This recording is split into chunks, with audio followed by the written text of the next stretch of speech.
Viewer discretion advised. Podcasts may include graphic content, violence, substance use, and foul language. I recite the stories in this show as they are written to the word, with the only exception being if grammatical errors need corrected. Thank you for watching. Copyright notice. The stories I share on this podcast are told either via public domain reciting or by the use of Creative Commons share-alike licensing. Unless expressly mentioned by me, the stories in this podcast do not belong to me in any way and are subject to copyright by their original owner or owners.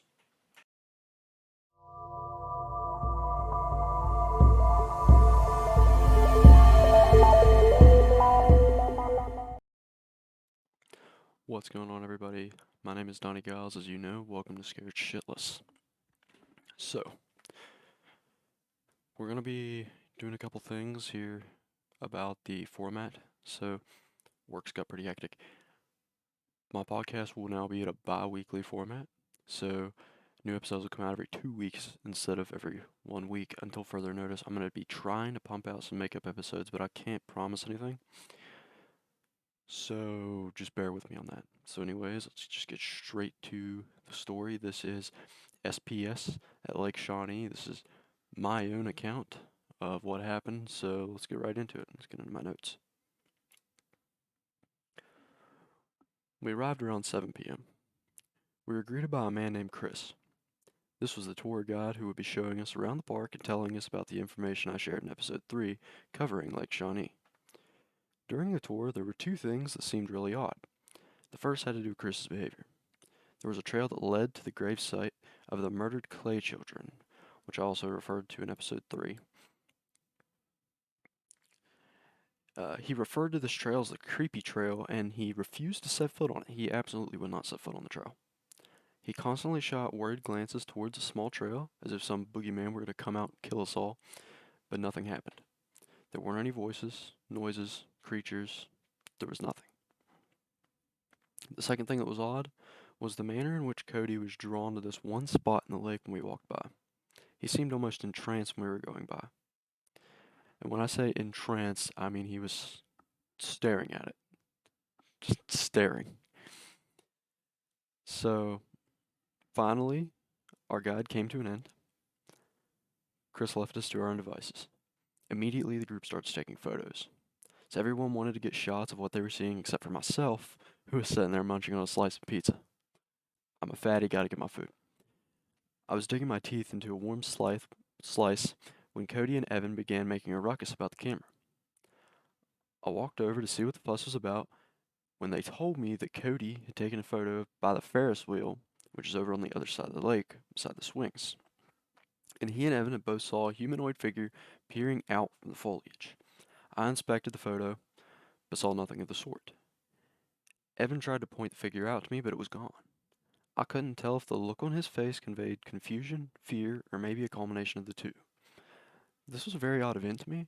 It made me wonder what type of entity or entities resided in this place. I, along with the rest of the group, was eager to find answers. We recorded intros for our upcoming YouTube videos, which you'll find on Smokey's Paranormal Productions for me, here pretty soon. We were to record that night, and we decided to split up to investigate.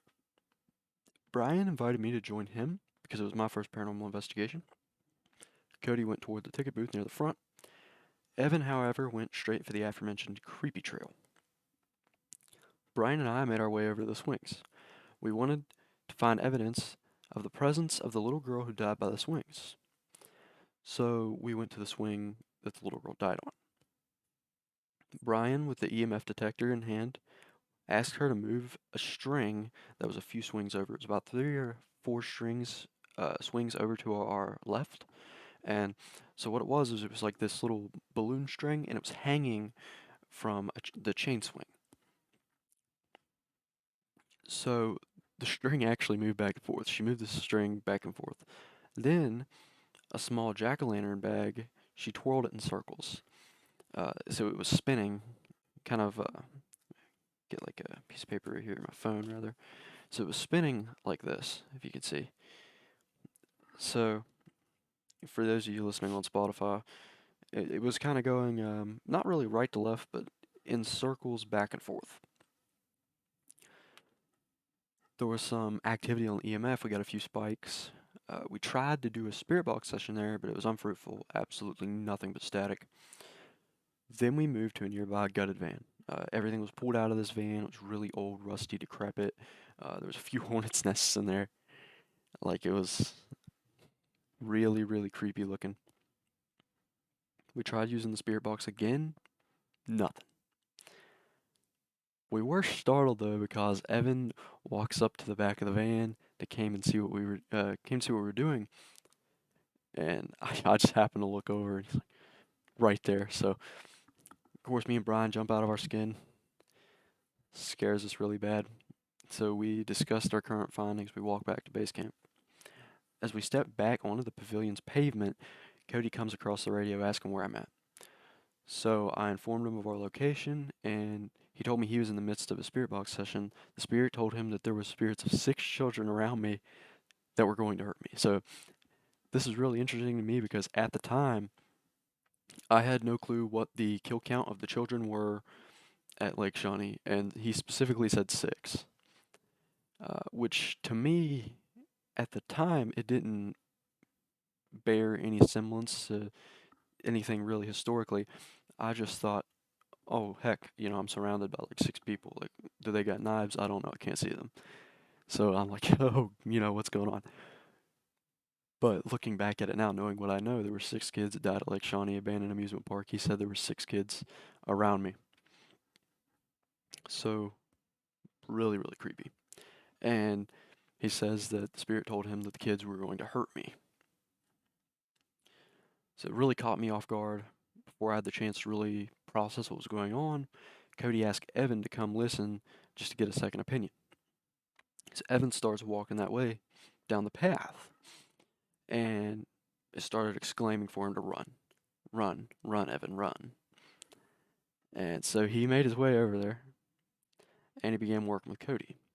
So Brian and I, we went to the center of the park to this old bus, and it had been previously made into an RV. Like, they made this thing, they had couches in there, they took all the bus seats out. They had couches in there, a couple beds, there was a TV. They actually still had VHS tapes in there from where they were watching whatever they were when it was an RV back in the day. It was a makeshift RV, but it's just really just a school bus. It was stripped and gutted, and they put some stuff inside of it. So that's what we were in.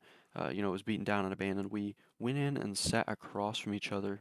I sat on a couch beside the open door, and Brian sat on a small armchair across from me. We tried to do another session and make contact with the spirit. There wasn't a whole lot of progress. However, it did ask us to leave a couple times.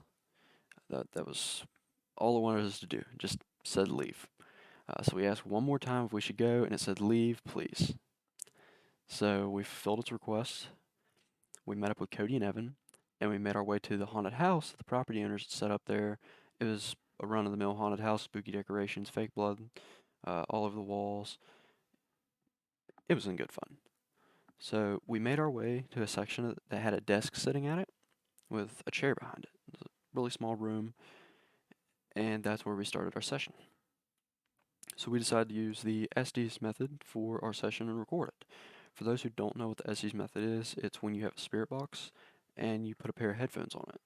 One of the group puts the headphones in their ears, and this person turns the volume up so it's so loud that they can't hear the people around them. This person's referred to as a medium. So when I say medium from here on out, that's what I'm talking about. So the rest of the group will ask the questions.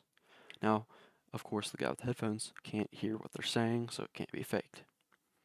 So the suspected entity will answer the questions through the spirit box. The medium recites what they hear to the group. We use this method as it makes it impossible to fake the session. So Evan was the person that we selected to make our medium. The session was off to a quick start as we got into contact with a spirit who claimed to be the girl who died on the swings all those years ago.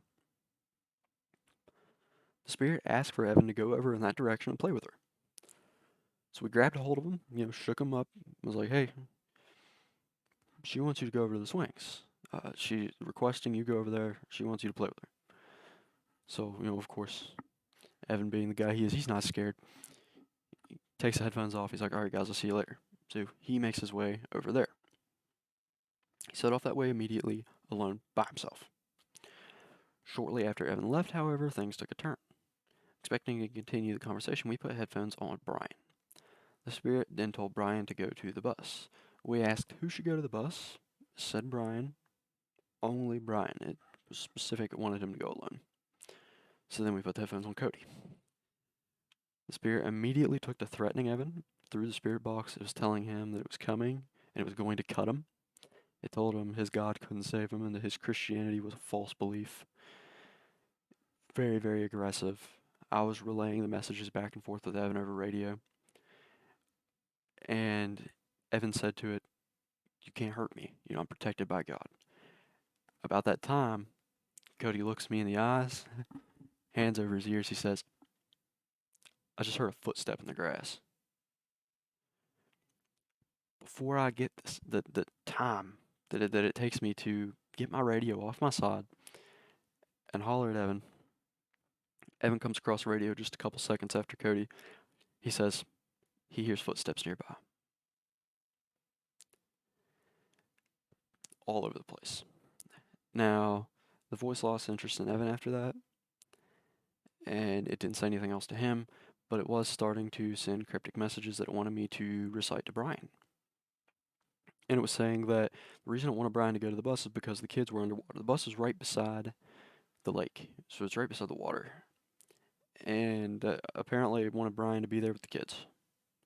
So it's a really strange request, but, of course he goes over there, and, he's waiting in the bus.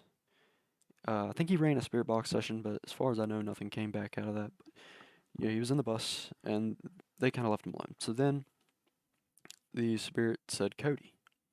So I asked it, what do you want with Cody? And it says to me, push him out. And so I'm like, push him out of where? He's like, here, push him out. And I'm like, why do you want me to push Cody out? And it says, take him. So I'm like, what do you mean take him? And it says body. And so I said, I'm not pushing him out. You're not taking his body. That's not going to happen. And so, of course, it gets mad, really aggressive. It's calling me stupid. It's telling me to shut up. And I'm starting to get worked up. This is my first time there, so this is a really heated moment. Like, you're not taking anybody. It just keeps saying take, push him out, push him out. So like I'm freaking out. I'm like, Evan, like this thing is like really wanting to possess Cody. He's like, turn the session off, just stop. So I stop it. We get back together. And so we go back to base camp and we're talking about what went on. Evan was saying that, he heard a lot of weird noises, that kind of thing. And he actually informed us that he also had a session going on over there. And what we think is the same spirit, because it was a similar voice, was wanting him to go over to the creepy trail.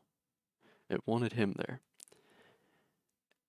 And we think it was malicious intent, but yeah, one can only speculate with that kind of thing. So we get back together, we're talking about what happened. We decided, these entities or this solo entity wants to separate us, and it wants to take advantage of the fact that we're separated and disorient us. So we decided for the rest of the night we weren't going to break apart. We weren't going to give it that kind of power. And we were exactly right to do that because the more we were together, the more activity happened. So we go over to, I believe it was the ticket booth, yes. We go over to the ticket booth with the pinwheel on it. And we ask for some activity there. Of course, nothing happens. So me and Cody were walking back. And I completely forgot about this until just now. We're walking back to meet up with Brian and Evan. before we talked about what happened, and I saw somebody running behind base camp, and I thought it was Brian, which startled me. I was up at arms. I'm like, what's going on? And so we just dropped it. We couldn't see anything else. We had ran out of firewood, and it was extremely cold, late September. I believe it was the 29th of September. So it was really cold outside. It was wet,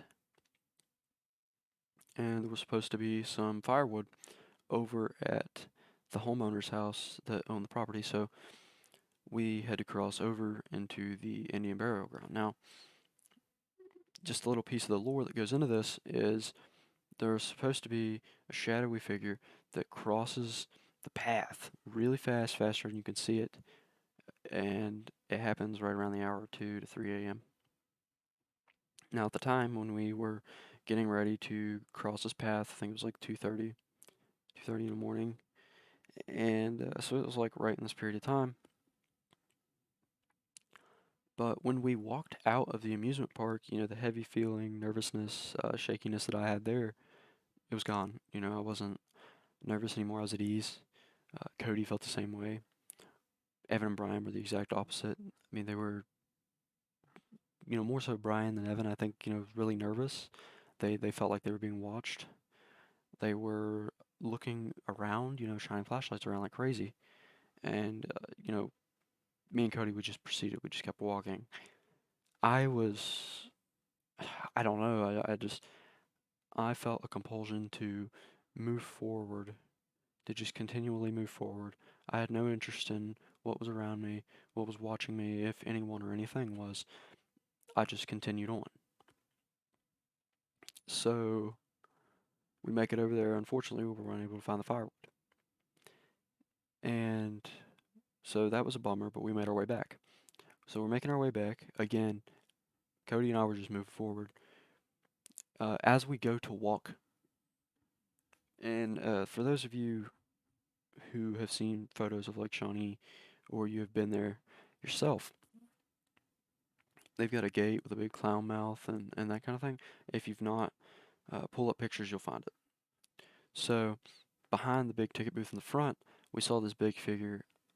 I shit you not, it had to be probably 7 feet tall, jet black, walked across the road, lumbering, huge, right? So Cody and I guess we're absolutely belligerent dumbasses because Cody's like, hey, like, did you see that? I'm like, no. He tells me what happened. We bolt over there. We're like, we gotta see what's going on. Instead of running away, we're like, we gotta see what's going on. So we go over there. We see nothing, and we're talking about it, right? So Brian and Evan come up, and Cody's like, did you guys see that? And Brian was like, what? And so Cody tells him what's going on. Brian's like, holy shit. And I'm like, yo, what's up? Apparently, he was recording like the whole trail, and he got the footage of that thing walking across.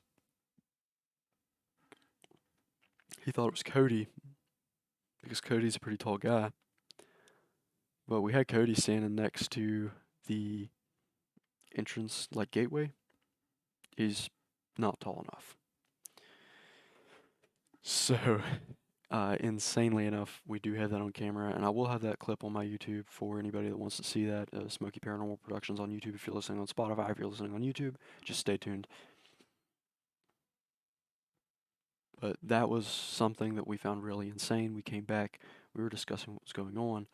We felt really heavy, like something was going on. So, Brian has this type of technology on his phone, and you might know what it's called. I do not. Uh, it's this camera type of deal, and it shows like skeletory. It's like stick figures, really. It shows like skeletory structure. So if you put it on a person, it'll show a stick figure to them. Well, it showed a very small, petite, probably about 3.5, 4 feet tall, skeletal structure sitting in the bucket seat off of the Ferris wheel that they have sitting inside the pavilion.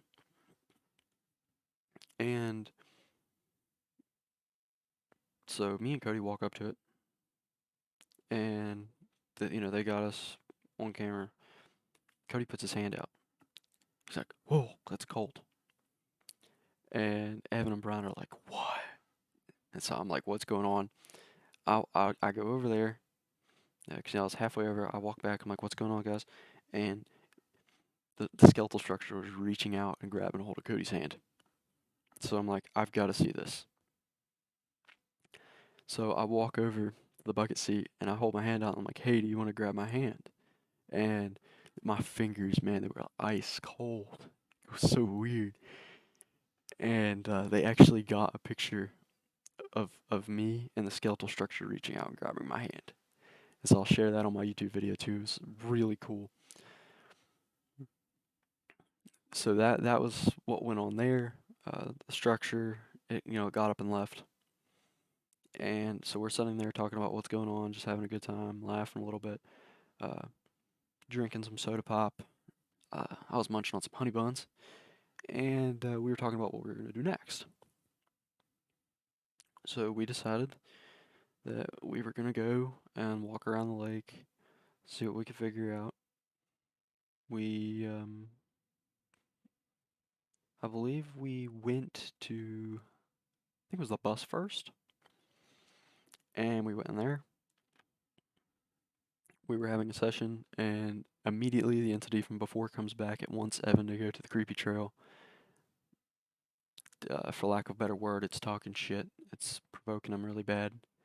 And it really, really, really wants him to go over that creepy trail. We're like, no, we're not splitting up.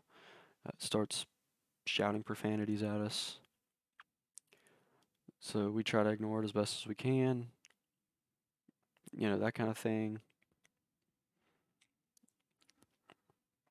That's more or less how that box session goes, and we leave the bus.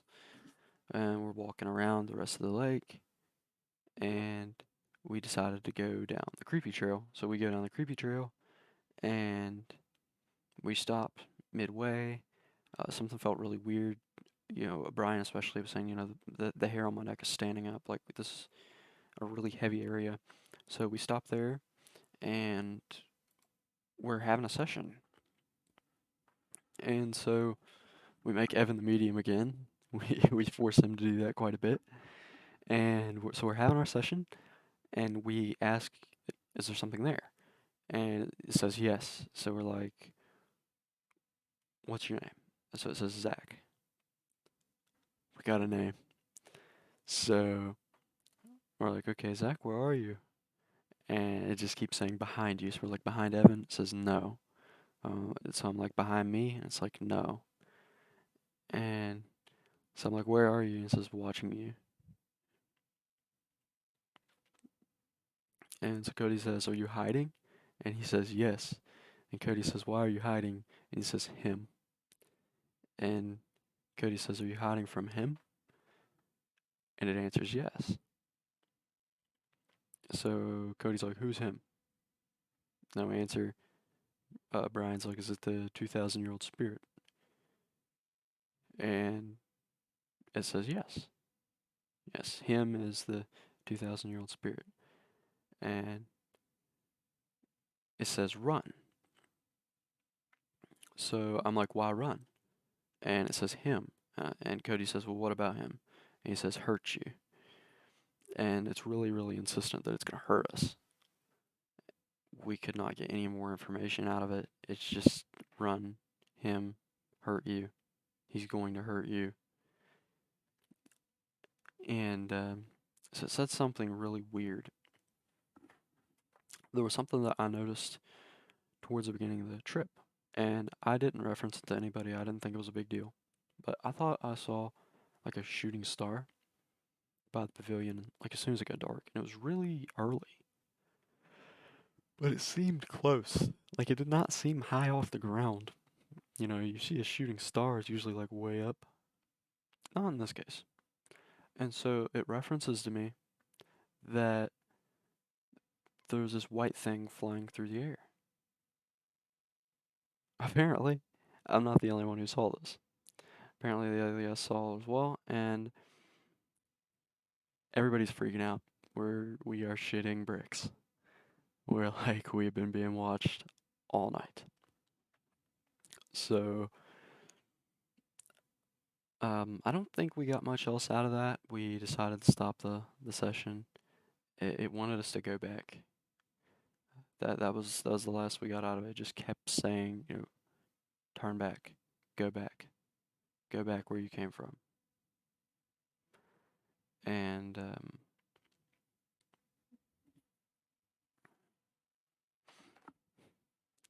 so we went to the headstone farther down against its wishes. We started another session. This was at the Clay Kids Memorial, and we asked, is there anyone there? Yes. I said, is it Ezekiel? No. So I looked down at the headstone. I'm like, is it Bartley? And it says yes. So I'm like, okay, I'm talking to Bartley Clay. It's like, all right. So Brian tries to ask it questions. And this really cracked me up then. It really cracks me up now. Every time Brian would try to talk, it would start saying profanities at him. Shut up, stupid, just all kinds of stuff like that. Um, so Cody and I were trying to calm him down. We're like, hey, why are you so hostile towards Brian? And it's like, screw you, go to hell. So we're like, all right, this really isn't going well. So we ended up stopping that spirit box session. We made it out of there. We went back to the swings. And this is where stuff starts getting weird. Really, really weird. The swings are right beside the lake. And so, of course, we make Evan the medium again.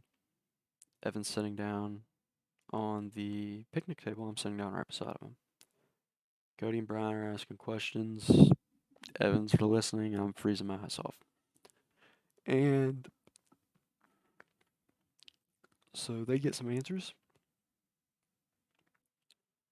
There were two entities that identified themselves as Emily and Michael.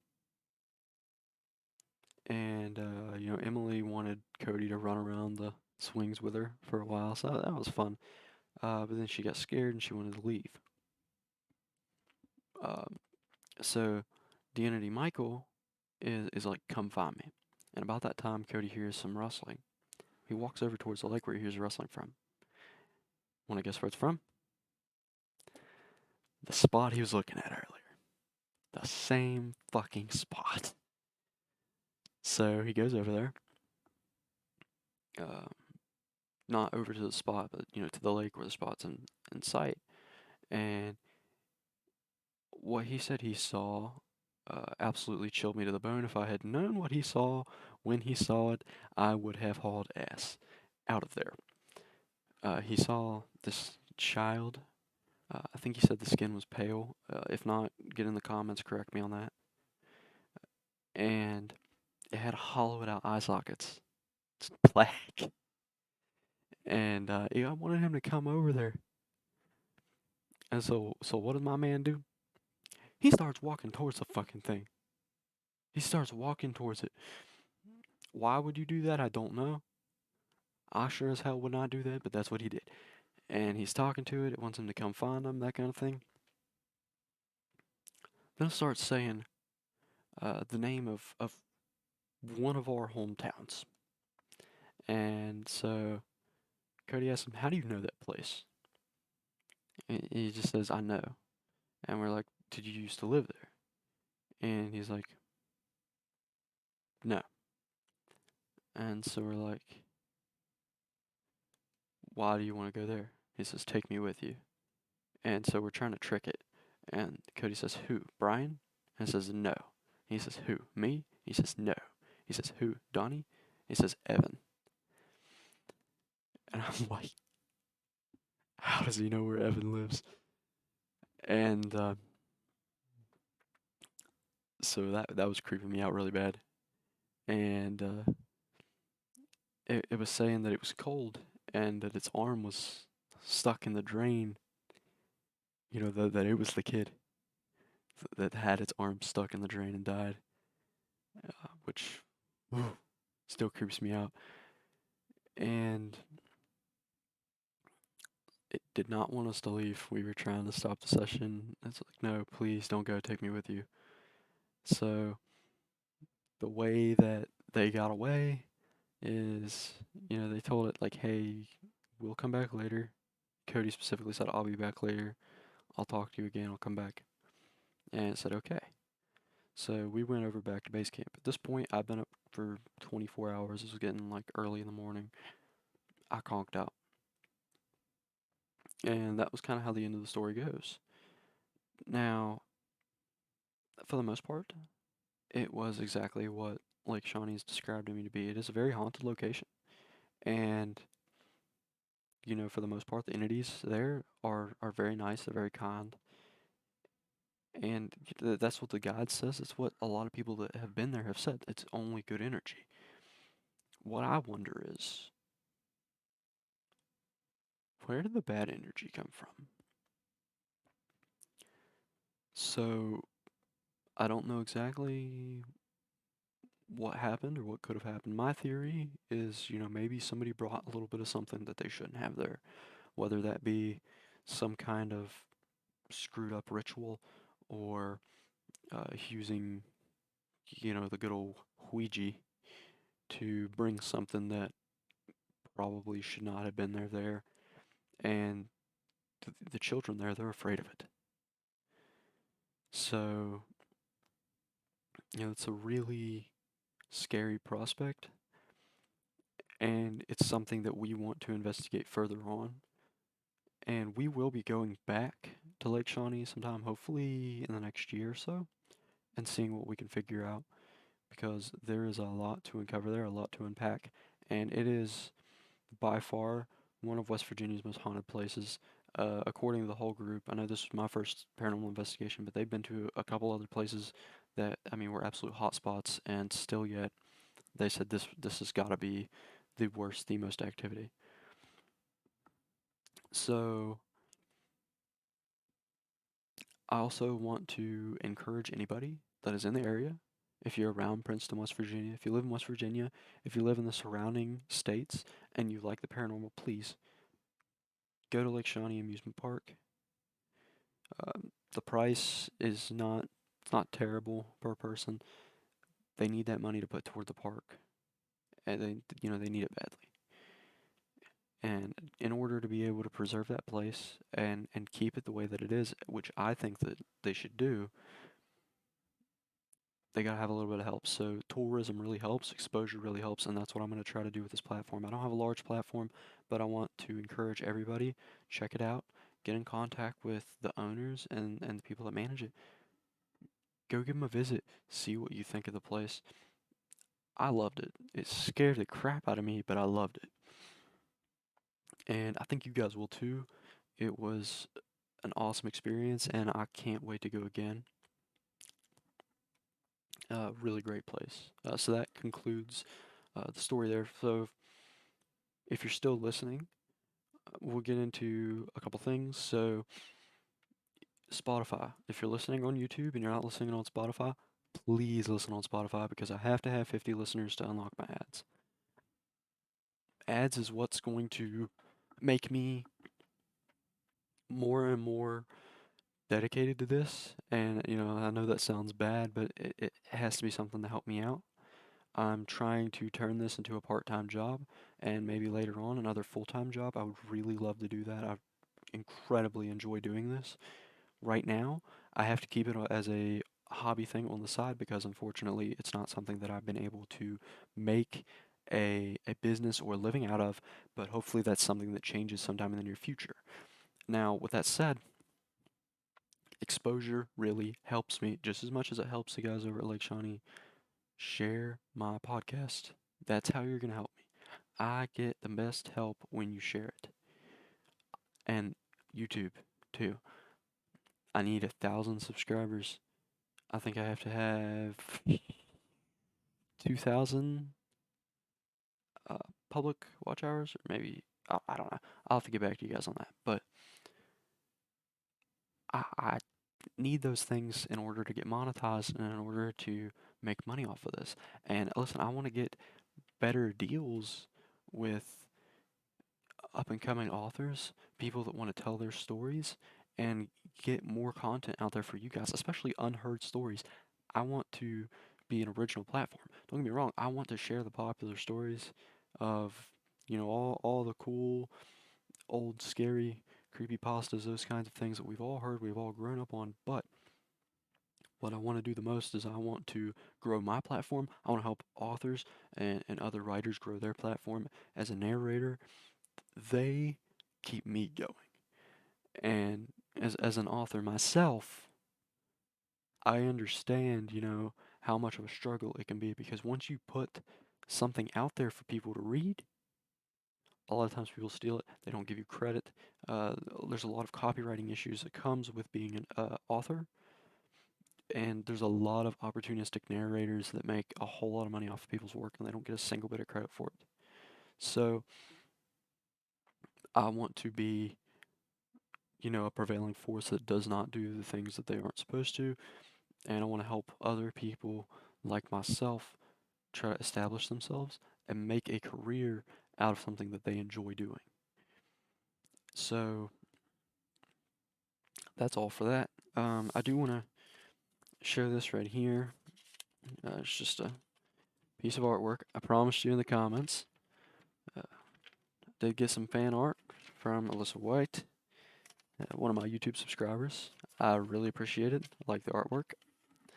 And if you want to send me any fan art or anything like that, physically, email me at the scaredshitlesspodcast@gmail.com. Of course, instead of, an I, it's a period. If you're watching YouTube, it's right on the screen. Just send it to that, and I will get it.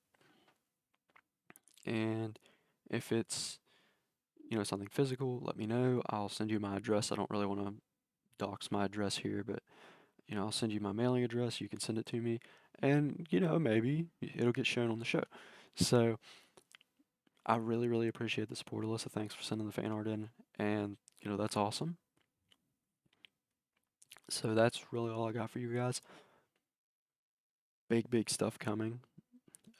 Working with somebody who did send me a fan story in. We're working on it, working up the details and stuff. So it's hopefully going to be a really good, really interesting one. And again, I need more fan stories. I've only got one, so I've not yet made it a dedicated section of the podcast. I will be doing that hopefully sometime soon. Again, remember, we will be posting episodes bi-weekly. I'm going to be trying to make up episodes, so if you see episodes posting consecutively, that's why. There's no daily thing going on or anything like that. So do know that. So I think that's it. I am very, very thankful to everybody that has tuned in and watched and or listened. And I really, really appreciate you guys. This is a really fun thing to do, and I'm glad to be able to bring you guys these stories. If anybody would like to cover this story for any of their media or would like to use any of the clips that I post on YouTube, please let me know. Make sure to tag me in the comments of your videos, those kinds of things. You can use it. Do not rebroadcast this podcast without my express permission, but the videos, small snippets, don't take my entire video. As long as it falls within fair use, then go ahead. That's fine. But that's about it. Send me your fan stories, scaredshitlesspodcast@gmail.com. Big thanks to everybody that, again, has been tuning in. It's been really fun. And I'll see you guys again in the next episode. And I guess there's nothing else to say. Have yourselves a great, spooky day, and be scared shitless.